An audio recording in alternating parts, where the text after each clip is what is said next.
Só que você aqui ao lado. Tchau, filho, vai com Deus. Irmãos, vamos abrir as nossas Bíblias no Evangelho de São Lucas, capítulo 15. Evangelho de São Lucas, no capítulo 15.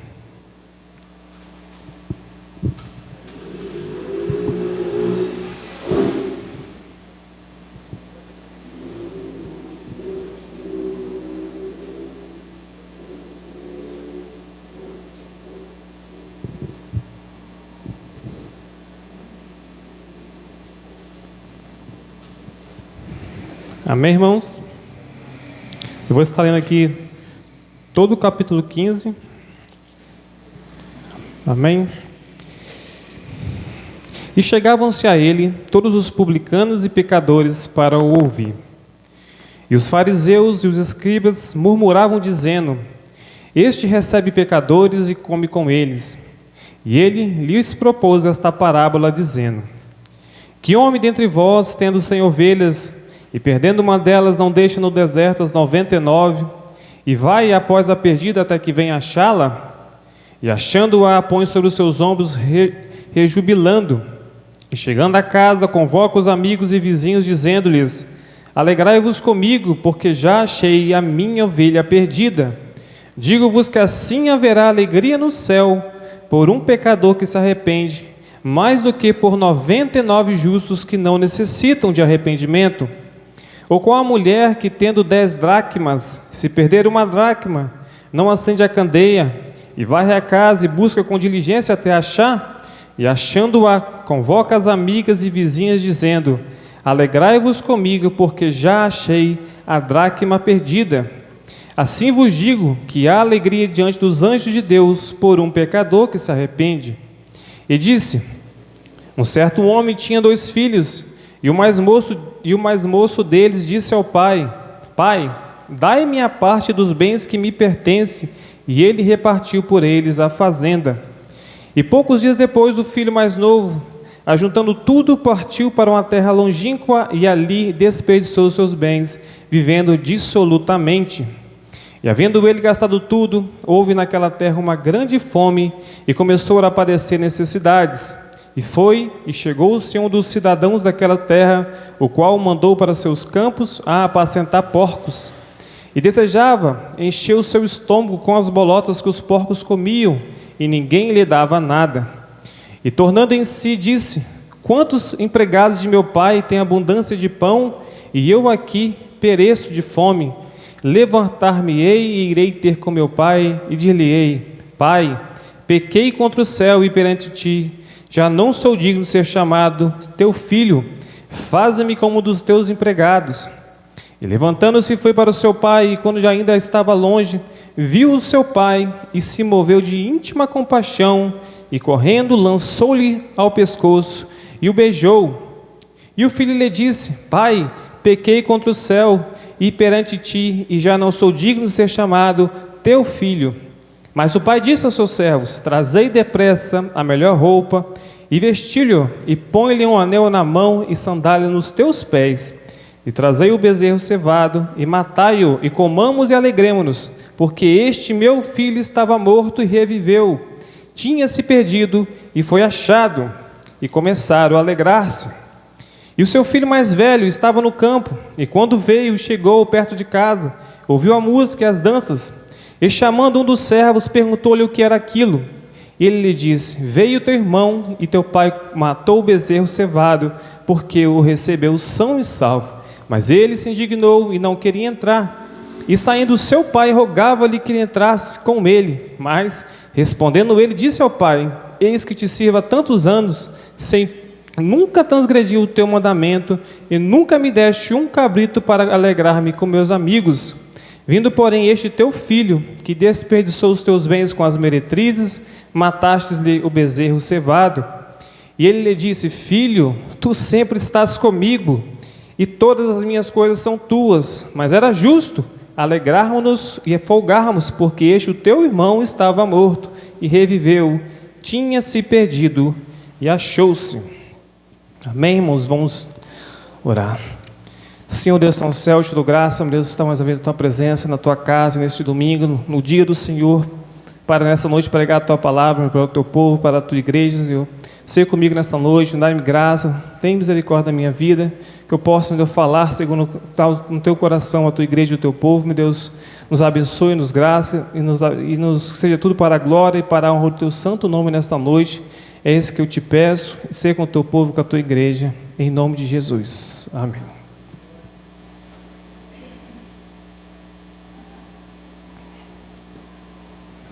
Irmãos, nos 3 anos que foi o ministério de Jesus Cristo aqui na terra, dos seus 30 até os seus 33 anos, que foi o ministério dele, pregando o evangelho, pregando as boas novas, Jesus Cristo sempre pregou com a multidão, com o povo que ele se dirigia, por meio de parábolas. Sempre usou parábolas para poder explicar sobre o reino, explicar sobre o mundo espiritual, explicar maneiras de viver, dogmas, e através dessas histórias, dessas metáforas que Jesus pregava, a forma como ele pregava, ele sempre ilustrou por parábolas. E por essas parábolas, ele ensinava princípios, doutrinas, e havia sempre um ensinamento específico por cada parábola que ele falava. Jesus escolheu esse meio de pregação por ser um meio mais fácil para o povo, que era um povo normalmente um povo mais simples, um povo que não era iletrado, um povo que muitas das vezes estava acostumado com os fariseus, com os escribas, que falavam de forma mais pesada, mais rústicas. Então Cristo sempre usou coisas do cotidiano, coisas do dia a dia, para que o povo, para que a mensagem do Evangelho, para que a clareza do Evangelho chegasse aos corações de forma clara para aquele povo. Então Jesus, na sua eterna sabedoria como Deus, escolheu pregar dessa maneira. Então temos diversas passagens que Jesus prega, pregando por parábolas. E essas 3 parábolas que eu li aqui nesta noite, é uma das parábolas mais conhecidas do cristianismo. Qualquer canto do mundo, alguém já ouviu falar dessas parábolas. A parábola da dracma perdida, a parábola da ovelha perdida e a parábola do filho pródigo. São mensagens que qualquer cristão na sua vida ouviu falar essa mensagem. E vamos nos situar no que estava acontecendo nesse texto, no capítulo 15 de Lucas. Certa vez Jesus estava pregando, como era de costume, em uma certa casa. O texto fala que e chegavam-se a ele todos os publicanos e pecadores para ouvir. E no 2 fala, os fariseus e os escribas murmuravam dizendo, este recebe pecadores e come com eles. Então Jesus naquele momento estava numa casa, junto ali com pecadores, com publicanos, que para os judeus, para os escribas, para os fariseus eram pessoas imundas, pessoas pecadoras, pessoas que o povo judeu, que era o povo escolhido, não deveria ter contato na visão dos escribas e dos fariseus. E os fariseus e os escribas chegam naquela casa para tentar Jesus. Eles chegam até a porta, vê Jesus ali conversando com os publicanos, com os pecadores, se alegrando, comendo com eles, pregando o evangelho. E para o judeu, aquela cena de comer, de se alegrar, de conviver com eles ali, tem um peso muito grande, porque é uma questão de intimidade, de proximidade. Então aquilo era uma aberração para os judeus. Então eles chegam para Jesus e falam assim, este recebe pecadores e come com eles. Como é que esse homem que fala que é Deus, que se intitula o próprio Deus, pode comer com esse tipo de pessoa? Ele não sabe que essas pessoas são imundas, são pecadores, são pessoas que não são escolhidos, que não devemos comer? Então, Jesus, no meio dessa situação, no verso 3, ele propõe 3 parábolas para responder à indagação dos publicanos, dos fariseus, dos escribas que estavam ali indagando, querendo pegar Jesus, que a todo momento na história de Jesus, os fariseus tentavam pegar ele em alguma coisa, mas não tiveram sucesso, como a gente sabe, né? Então Jesus propõe 3 parábolas. Ele começa a contar 3 parábolas para os fariseus e para os escribas que estavam ali. Ele começa com a primeira palavra, com a parábola da ovelha perdida, que começa no verso 4, que fala, que homem dentre vós, tendo 100 ovelhas e perdendo uma delas, não deixa as 99 e vai após a perdida até que venha achá-la. E achando-a, apanha sobre os seus ombros, rejubilando, e chegando a casa, convoca os amigos e vizinhos, dizendo-lhe, alegrai-vos comigo, porque eu já achei a ovelha perdida. Então, para os judeus que ouviram essa parábola, ela tem um peso, uma profundidade maior que nos dias de hoje, para nós, nos dias de hoje. Porque a maioria daqueles judeus, a maioria daquele povo que estavam ali, a profissão, era uma profissão normal deles, era ser pastores de ovelha. Então, quando Jesus fala que havia um homem que tinha 100 ovelhas e ele perde uma ovelha, aquele homem, ele não era o dono daquelas ovelhas, ele trabalhava para um senhor que era dono das ovelhas, ele era só responsável por aquelas ovelhas. Você lembra de Davi, quando Davi tomava conta das ovelhas? Davi não era o dono das ovelhas, quem era dono das ovelhas era Jessé. Então, quando o povo ouvia que aquele homem, tinha um certo homem que perdeu a sua ovelha, o que subiu à mente dos judeus? Rapaz, esse homem vai perder todo o seu sustento, vai perder tudo o que ele tinha, porque essa ovelha perdida vai fazer ele perder seu emprego, vai fazer ele perder o sustento da sua família, provavelmente ele vai ter que pagar uma alta punição para o seu senhor. Então, os judeus ouvindo isso, entendiam com uma profundidade maior, porque para nós, nosso dia, hoje em dia, se um fazendeiro perde uma vaca ou perde um bezerro, não faz muita diferença para nós, porque são contextos diferentes, mas para a época, a profundidade para aquele povo era nesse nível que eles olhavam. Eles pensavam assim, esse homem, por que esse homem se alegra tanto? Por que ele convida os amigos? Por que ele chama os vizinhos? Porque aquilo ali é a vida dele, aquilo ali era o sustento dele. Então, por isso que é um tamanho de uma festa que ele fazia quando ele encontrava aquela ovelha perdida, porque aquela ovelha poderia custar a sua própria vida, seu próprio sustento e do seu lar. Então, Jesus continua na segunda parábola, que começa no verso 8. Ó. E qual mulher que, tendo 10 dracmas, se perder uma dracma, não acende a candeia, varre a casa, busca com diligência até achar, e achando, convoca as amigas e vizinhos, e dizendo, alegrai-vos comigo, porque já achei a minha dracma perdida.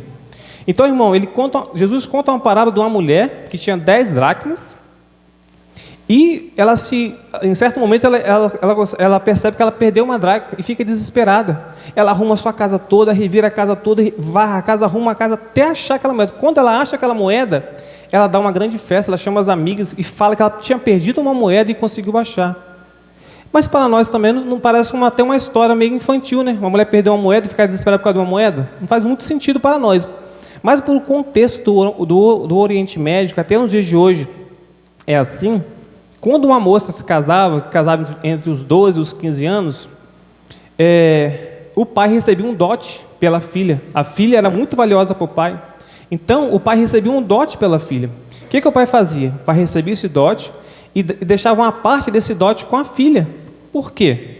Se caso chegasse a faltar no futuro para a filha, se ela ficasse viúva, ou se o marido desprezasse ela tinha aquele dinheirinho para sustentar. Ela tinha aquelas 10 dracmas, que era um valor que ele colocou aqui, para sustentar. Então, quando o texto fala que aquela mulher perdeu uma dracma, queria dizer que ela estava perdendo o seu sustento. Tudo que ela tinha perdido uma parte muito grande do que ela tinha, porque uma dracma correspondia a um denário, era um dia de trabalho, então era um valor muito estimado naquela época. Então, por isso que nós vemos o tamanho do desespero daquela mulher, que perde uma dracma, que fica desesperada para achar aquela dracma. Porque, até nos dias de hoje, tem um costume no Oriente Médio dos pais receber um dote pela filha, que hoje em dia é em torno de 5 mil a 10 mil dólares, que é um valor que é uma tradição que eles mantêm até hoje. Então, aquela mulher, quando ela acha a sua dracma, ela chama as vizinhas, chama para se alegrar com ela, porque as vizinhas e o povo judeu entendiam o tamanho do livramento que ela teve. Porque se aquela senhora não acha aquela dracma, ela poderia perder seu sustento. O que ela tem que fazer? Ou voltar para a casa do pai, para ver se talvez o pai conseguisse um remedor para ela, ou ela teria que mendigar pão, ou poderia entrar para se prostituir, porque a vida da mulher naquela época não era fácil. Ela não tinha muitas opções para a mulher. Então, quando aquela mulher fala assim, eu achei a minha dracma que está perdida, ela fala assim, eu estou livre, eu salvei a minha vida. Então, ela convoca as amigas, convoca os vizinhos, se alegre comigo, eu tive um grande livramento, minha alma foi salva, minha vida foi salva, porque eu achei o meu sustento. Continuando. Chegando na terceira parábola, Jesus conta a parábola do filho pródigo, que é uma parábola que a gente bem conhece, né? Já tivemos várias histórias, vários filmes, desenhos animados, todo mundo conhece a história do filho pródigo. Qual é a história do filho pródigo? Certa vez um certo homem tinha 2 filhos, e o filho mais moço disse ao pai, pai, dai-me a minha parte dos meus bens que me pertencem. Por contexto deles, irmãos, quando um filho pedia uma bênção para um pai, o pai estando vivo naquela época, naqueles tempos, e queria dizer bem assim: você para mim não serve para nada, você pode morrer para mim. O pai estava morto para o filho, porque não existia essa questão de passar herança para o filho, o pai estando vivo. Hoje em dia, tem muitos outros mecanismos, né, que o pai pode fazer a emancipação do filho, mas naquela época não. E para a cultura deles na época, se o filho pedisse a herança do pai com o pai estando vivo, o que ele dizer? Pai, para mim você já morreu, você não é nada para mim. O tamanho do desprezo que o filho mais novo se levantou contra o seu pai. Aí ele fala: pai, dá-me a parte dos meus bens que me pertence. E o texto fala no verso 12, irmãos, que o pai repartiu por eles a fazenda. Não fala que deu só a parte do filho mais novo, ele fala que repartiu pelo filho mais novo e pelo filho mais velho. E também não tem nenhuma referência que o filho mais velho, que ele era ali o primogênito, repreendeu o filho mais novo. Fala assim: você não fala assim com o nosso pai não, é falta de respeito em nenhum momento. Você vê que o filho mais velho também recebe a sua parte da herança e a história continua, divide pelos 3, porque naquela época a divisão era por 3, né? Tinha 2 filhos, os bens do pai eram divididos por 3 partes, a parte do pai e dos 2 filhos. O pai dividiu. O texto continua: poucos dias depois, o filho mais novo, ajuntando tudo, partiu para uma terra longínqua e desperdiçou os seus bens, vivendo dissolutamente. Essa palavra dissolutamente é viver uma vida assim, sem freio, sem compromisso algum, gastando com meretrizes, com bebedeira, gastando toda aquela herança, todo aquele talento que o pai demorou anos para ter, o filho desperdiçou em pouco tempo. Viveu uma vida dissoluta, destruiu tudo que o pai deixou para ele. E o texto fala no verso 14, a partir do verso 14, que havendo ele gastado tudo, aquele lugar onde ele estava, houve uma grande fome, e começou a aparecer necessidade daquele lugar. Ele gastou tudo que ele tinha. E ele chegou no centro daquela cidade, o qual mandou para os seus campos apacentar porcos. Aquele jovem, que era um jovem que era tão cuidado do seu pai, o pai tinha tanto carinho pelo seu pai, ele pede a sua herança do seu pai, se rebela contra o seu pai, vai viver uma vida dissoluta, uma vida que desprezava toda a honra do seu pai, gasta tudo o que ele tem e fica na situação, na miséria, tendo que dividir comida com porcos, vivendo a vida toda destruída, porque não ouviu o conselho do seu pai. Só que no verso 17 o texto fala que o filho se lembrou da misericórdia do seu pai. Ele falou assim: quantos empregados de meu pai têm abundância de pão, e eu aqui pereço fome? Os empregados do meu pai é um homem tão bom que até os empregados do meu pai estão numa situação melhor que a minha. Eu estou aqui tentando comer a comida dos porcos, passando fome, todo sujo, cabelo todo esvoraçado, a vida toda assim destruída, porque não dei crédito a Deus. No verso 18, ele cai em si e fala: levantar-me-ei, irei ter com meu pai, vou falar com meu pai: pai, pequei contra o céu e perante ti, já não sou digno de ser chamado seu filho, faze-me como um dos teus empregados. Então nesse momento o filho pensou assim: eu não tenho nada a perder mais não, eu vou morrer aqui mesmo nessa situação, eu vou voltar para o meu pai, vou falar com o pai: eu pequei contra o Senhor, pai, posso ser como o Senhor, como um empregado seu, não preciso nem me aceitar como seu filho. Ele segue o seu caminho. E o texto fala no verso 20 que levantando-se foi para o seu pai, e quando estava longe, viu o seu pai. O pai viu o filho de longe. Bem provável que a casa do seu pai era uma casa alta, que ele poderia ver o seu campo, que era um homem de muitos bens, né? Então ele avistou o seu filho de longe, né? Chegando, né? Então bem provável que o seu pai devia passar dias olhando, esperando a volta do seu filho. Bem provável que a forma como o pai era um pai amoroso, um pai com o coração aberto, sempre sofreu pela...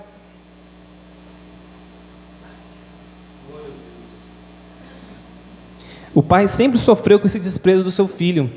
Tamanho desprezo, tamanha rebelião contra que o filho se levantou contra o seu pai. O pai, o texto fala que o pai avistou ele de longe, ele viu ele de longe, e o pai correu até ele. O texto fala que quando ele viu, estava de longe, viu seu pai, ele moveu-se de íntima compaixão, e o pai correu até seu filho, lançou-lhe sobre o seu pescoço e o beijou. Até nisso tem um sentido muito profundo, irmãos, porque isso que o filho fez com o pai, naquela época, ele era digno de morte. Ele se levantou contra o seu pai, ele foi com espírito de rebelião contra o seu pai, ele deveria morrer. E todo mundo sabia da história do seu filho, que era um homem muito conhecido naquela região. Então, quando o pai viu o seu filho de longe, ele já correu até ele. Por que ele correu até ele? Porque se o filho dele entrasse dentro da moradia dele, que era uma casa muito grande, os seus empregados vendo ele, bem provável que os empregados matariam o seu filho. Eles matariam aquele menino por causa da rebelião que ele fez contra o pai. O pai, já sabendo disso, se adiantou-se: eu vou até ele, eu vou preservar a sua vida. O pai corre até ele, lança o seu pescoço, e beija-o. E o sentido, irmãos, de o pai beijar o seu filho, aquela cena de ele beijar o filho, quer dizer que ele o perdoou. O beijo para eles tinha um sentido muito amplo. O pai, então, ele beija o seu filho, ele coloca roupas, ele coloca anel no filho dele. Quem viu aquela cena, o pai fazendo aquilo, com aquele menino todo sujo com comida de porcos, ele bota o anel no dedo dele, bota a melhor roupa, recebe como seu filho, está falando assim: você está perdoado, meu filho, você é meu filho, eu te amo. Ele fala: trazei o melhor bezerro cevado, matai e comando, alegremos comigo, porque este meu filho estava morto e reviveu. Ele tinha se perdido e foi achado. Nós vemos aqui na parábola que o amor do pai era tão grande que ele não queria saber se o filho traiu ele, se levantou contra ele. O amor do pai com o filho, ele perdoou tudo que ele fez com ele. Porque este meu filho estava morto e reviveu, tinha se perdido e foi achado, e começaram a alegrar-se. Aí no verso 25 o texto fala que o filho mais velho estava no campo. O filho que tinha recebido uma parte da herança também estava no campo. Ele, voltando do campo, ouviu a música, ouviu as festas, e chamando do céu, perguntou assim: o que está acontecendo? Que alegria é essa? O que está acontecendo? Ele falou assim: o seu irmão voltou. O seu irmão voltou, o seu pai matou um bezerro, está dando uma grande festa para ele. Mas o filho mais velho, em vez de se alegrar com o seu pai, que o seu irmão mais novo voltou, não, ele se indignou e não queria entrar. Ele não queria entrar, ele falou assim, e saindo seu pai rogava com o filho mais velho que ele entrasse na festa. Mas o filho falou assim: eis que te sirvo há tantos anos, sem nunca transgredir o teu mandamento, e nunca me deste um cabrito para alegrar-me com os meus amigos. Vindo, porém, este teu filho, ele nem se refere a ele como irmão dele, como o teu filho, que dispersou os seus bens com meretrizes, mataste o bezerro cevado. E o pai respondeu: filho, tu sempre estás comigo, e todas as minhas coisas são tuas. Mas era justo alegrarmos-nos e folgarmos, porque este teu irmão estava morto e reviveu, tinha se perdido e achou-se. Então, Jesus finaliza essa parábola do filho pródigo falando, o pai indagando o filho mais velho, para eles adentrar a casa que estava o filho mais novo, para alegrar com ele. Esse é seu irmão, ele estava morto, ele reviveu, ele estava numa situação depravada, de pecado, de podridão. Olha a situação que ele está, vamos alegrar com ele. Ele tinha se perdido, ele foi achado, meu filho, e tudo que eu tenho é seu. Olha como que Jesus termina essa parábola do filho pródigo. Então, se a gente voltar lá nos primeiros versículos, 1, 2, olha o que o versículo primeiro fala, só para a gente recapitular. E chegava-se a ele todos os publicanos e pecadores, para o ouvir. E os fariseus e os escribas murmuravam, dizendo: este recebe pecadores e come com eles. Irmãos, os publicanos e pecadores aqui é o filho pródigo. Ele está falando do filho pródigo. Os publicanos e pecadores estão lá dentro se alegrando com ele. É o filho que se perdeu, que estava no mundo. Jesus chegou e disse assim: esse aqui é o filho pródigo. E o filho mais velho é o fariseu, é o escriba que está ali indagando com ele. Você come com esse povo aí, ó. Você come com esse povo pecador, que é gentil, que despreza a lei, que não guarda a lei. Jesus fala assim: não, mas isso aqui, ó, eles estavam perdidos. É certo a gente se alegrar com eles, porque eles estavam perdidos e eu vim por eles. Aí Jesus refere aos fariseus, aos escribas, como irmão mais velho. Vocês estão tanto tempo conosco, vocês são o povo da aliança, vocês foi o povo que Deus deixou a lei, deixou os mandamentos. Vocês são os irmãos mais velhos. Tudo que eu tenho é de vocês. Só que eles não entendiam, o coração deles estava fechado. Então, Jesus mostra nessas parábolas que o coração dos escribas e fariseus não estava entendendo a mensagem da salvação. Só um segundo, irmãos.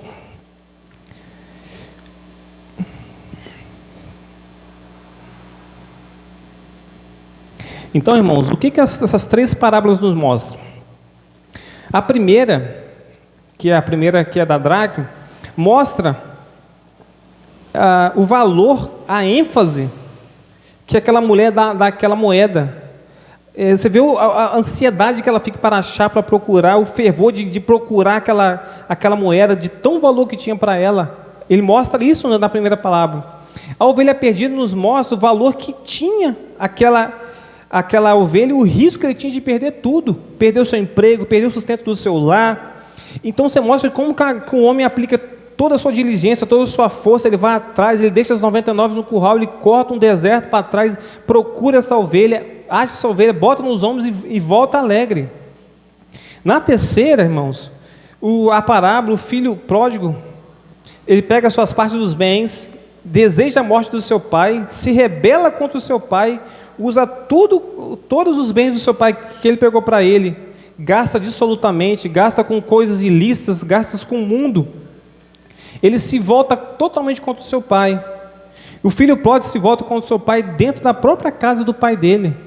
Então, veio aqui nas 3 parábolas, que a primeira parábola da dracma mostra uma situação de uma pessoa que se perde, algo que se perde dentro da própria casa, que é a dracma, dentro da própria casa se perdeu. Na segunda história, mostra a ovelha perdida, algo que se perdeu fora do aprisco, lá fora a pessoa se perdeu. Já na terceira parábola, que é a parábola do filho pródigo, ela junta as 2 parábolas. Dentro da parábola do filho pródigo tem duas coisas perdidas.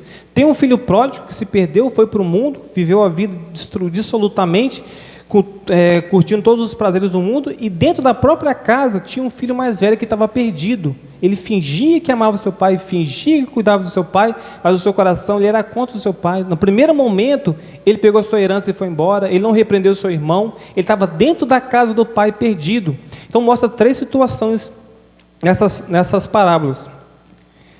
Então, irmão, mas nessas 3 situações, a parábola nos mostra um Deus amoroso, mostra Jesus, ele se mostra como uma mulher que procura a dracma, ele se mostra como o pastor que procura a sua ovelha, no terceira parábola ele se mostra como um pai amoroso, um pai que quer resgatar a vida dos seus filhos, tanto os 2, e ele quer resgatar a nossa vida, irmão, como ele fez com a nossa vida, resgatar a nossa alma, nosso coração. Então, assim como para aquela mulher tinha um valor imensurável a dracma, ao perder, ela faz de tudo para achar, assim Deus faz conosco também. É o valor que a nossa alma tem para Deus. Você vê o tamanho da diligência, o tamanho do esforço que ela faz. Assim Deus faz conosco, Ele fez com você, Ele faz com o pecador que se arrepende. E quando se encontra, há alegria no céu. A Bíblia fala que há alegria no céu quando um pecador que se arrepende. Então, toda vez que o texto fala que a dracma foi achada, houve festa. Quando a ovelha foi perdida, foi encontrada, houve festa. O filho voltou, houve festa. Sempre quando Deus salva uma alma, tem festa no céu. E não é diferente do nosso tempo. Uma alma se arrependeu, uma alma se encontrou com Deus, há alegria no céu, porque esse que é o poder do Evangelho, é salvar o homem, é salvar tanto aquele que está no mundo perdido, que está nas drogas, que se afundou em drogas, em bebedeiras, no mundo do vício, tudo que o mundo pode oferecer, tanto nós também dentro da igreja, que outrora podemos estar tomados de coração frio dentro da própria igreja, tomados só de viver de dogmas, de regras, mas não estamos com o coração convertido sinceramente a Deus. Então, assim como aquele pastor que deixou as 99 no curral, que não precisavam de salvação, que essas almas já estavam ganhas, Jesus deixou tudo, deixou o céu, deixou a glória que ele estava, desceu essa terra para nos salvar. ele fez a mesma coisa que aquele pastor fez. Os irmãos no céu estavam salvos, Abraão, Moisés e Elias, estavam todos no céu salvos. Jesus desceu daqui na terra para salvar nossas vidas.